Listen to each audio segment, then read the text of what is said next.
Welcome to Sistah's Place Entertainment Showcase. Today we have our author feature with Dana Sanders Hill joining us today. Hi, Dana. Hi, thanks for having me.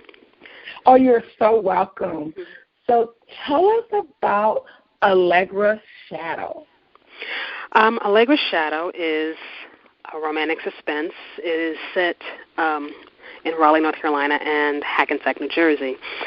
And it is about Mariah St. Cloud. She is an assistant biology professor who finds her predictable life is just kicked to the curb once her sister dies. And when she goes down, from the day one that she goes down to her grandmother's house in Raleigh, she notices that things are not, how did Hamlet say, something is rotten in Denmark. And so odd and sometimes strange, sometimes disturbing things start to happen. Little things start to happen where she starts feeling like something's not right. And in the meantime, she also is battling an attraction to Anthony Kane, a former cop who happens to be, whose grandmother was her grandmother's best friend. Okay. But they never met. It's one of those things where you hear about someone, but you never meet. And so they meet during, soon after Allegra's death. Mariah and her mother get the news from her grandmother, and they meet that several hours later, and so he's instantly taken with her, but because of her past baggage, she's not trying to succumb to any attraction. So she's battling unwanted attraction for him, and then trying to figure out the mystery of what was going on in Allegra's life, because things on the surface are not what they seemed. And so that's pretty much what it's about. And it deals with family dynamic and how our family, how we grew up, can affect us as adults. Okay. So how did you choose the title?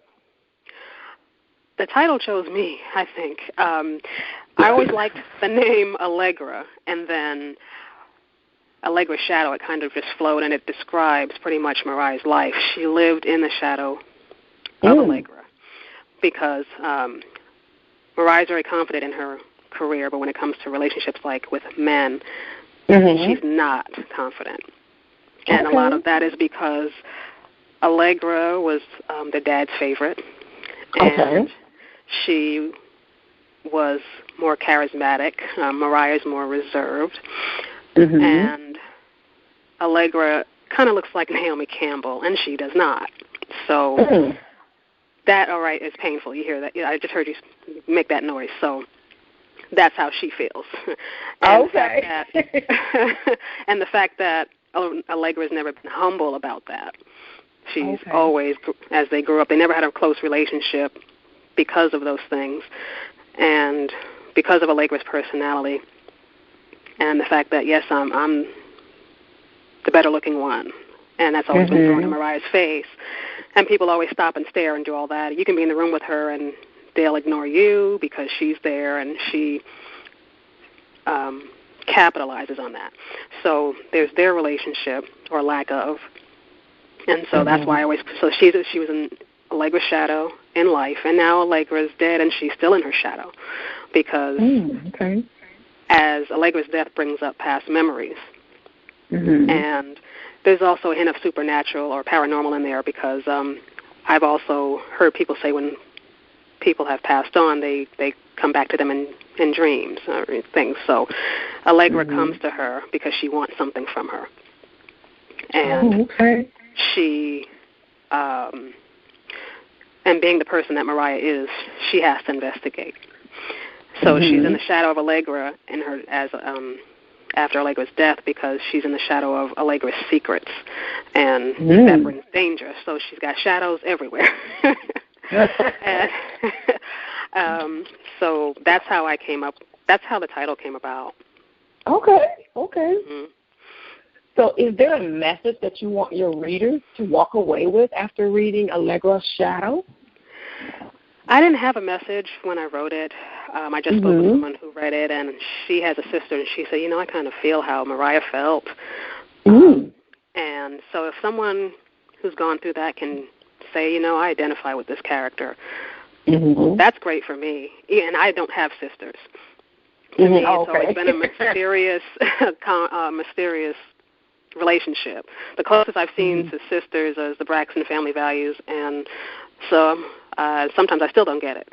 So I don't have anything to take away from that, but I do feel reading this and writing this that doubt kills. It can kill you emotionally. And we all have that insecurity at some point in our lives that can just sap it out of you. And so I guess my thing would be to somehow just keep fighting it. And absolutely. Yes. So if there would be any message, that would have been it. Okay. So what inspires you to write? I think it's just all the years that I spent reading. My parents were very big on that.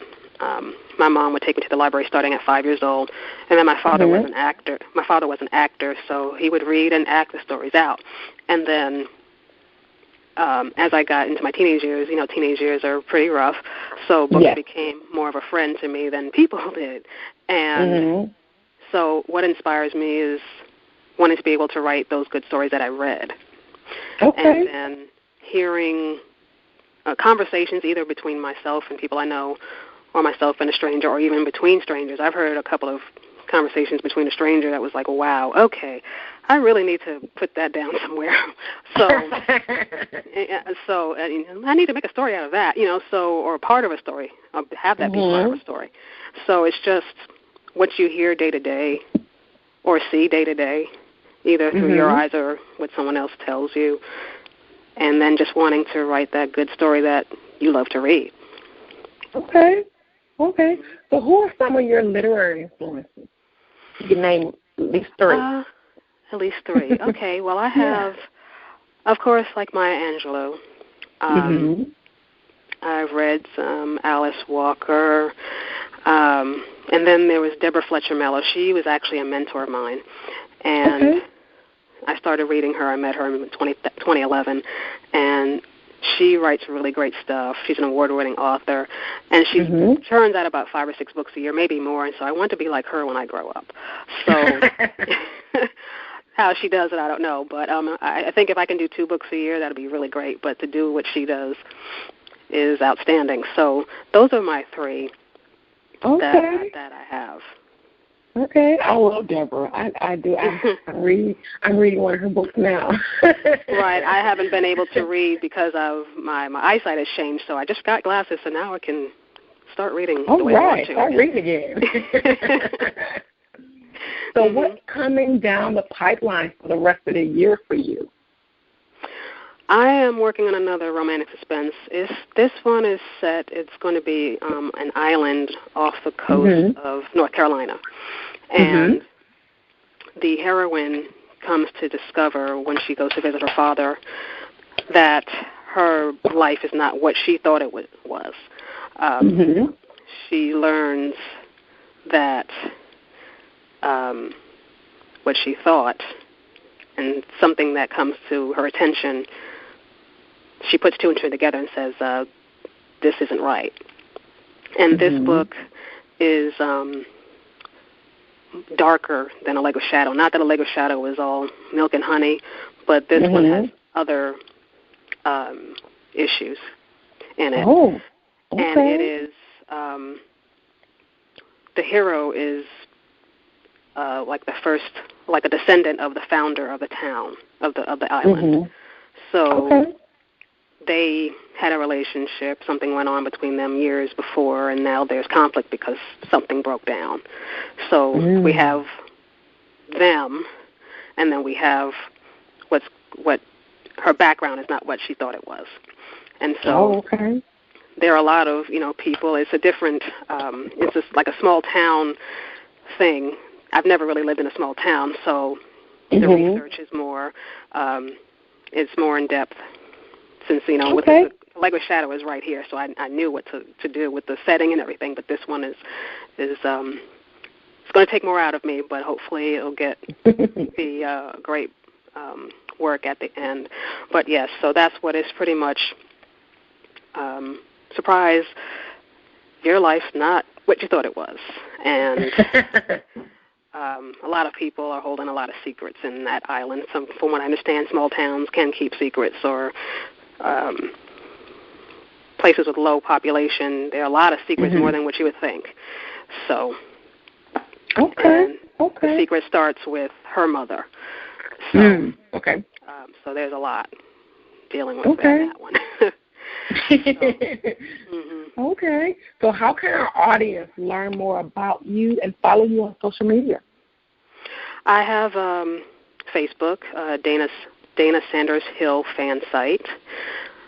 I have the Instagram at Dana Sanders Hill, the Twitter at Dana Sanders Hill, and then my website is danasandershill.wix, which is wix.com. Okay.